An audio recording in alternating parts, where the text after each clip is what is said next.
ધોરણ 12 સાયન્સમાં B group સાથે જ્યારે વિદ્યાર્થી પોતાનું 12th કમ્પ્લીટ કરે છે ત્યારે એની ઈચ્છા હોય છે કે મેડિકલ ફિલ્ડમાં જાય.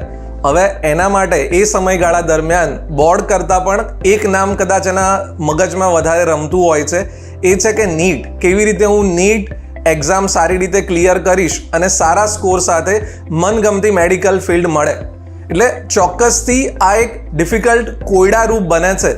તો આજે આપણે એક એવા એક્સપર્ટને ઇન્વાઇટ કર્યા છે જે આ બાયોલોજી ફિલ્ડમાં છેલ્લા 20થી વધારે વર્ષોથી સેવા આપે છે, અને એમની પાસેથી આપણે જાણીશું કે આ નીટ એક્ઝામ કેવી છે, એના લગતી કઈ કઈ ગેરમાન્યતાઓ છે અને વિદ્યાર્થી સિસ્ટમેટિક પ્રિપેરેશન કરીને પોતાની મનગમતી ડિસિપ્લિનમાં કેવી રીતે આગળ વધી શકે છે.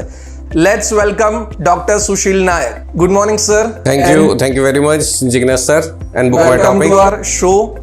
અને સર, જે પ્રમાણે મેં જણાવ્યું અને અમને માહિતી છે કે આપ છેલ્લા 20 કરતાં પણ વધારે વર્ષોથી બાયોલોજી વિષયમાં સેવા આપો છો અને તમારા હાથ નીચે ગુજરાતમાંથી 650થી વધારે વિદ્યાર્થીઓ ડૉક્ટર બનીને નીકળ્યા છે, તો એ વિદ્યાર્થીએ કમ્પલસરી નીટ આપવી પડે છે. હા, બિલકુલ.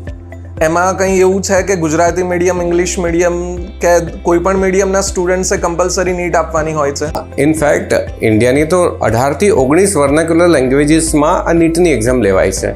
સો મીડિયમ હવે એટલું બહાર નથી રહ્યું. ઓકે. અને નીટનું ફૂલ ફોર્મ શું છે? આને national eligibility cum entrance test એવું કહેવાય છે, જે NTA એટલે કે નેશનલ ટેસ્ટિંગ એજન્સી દ્વારા એક્ઝામ લેવામાં આવી રહી છે.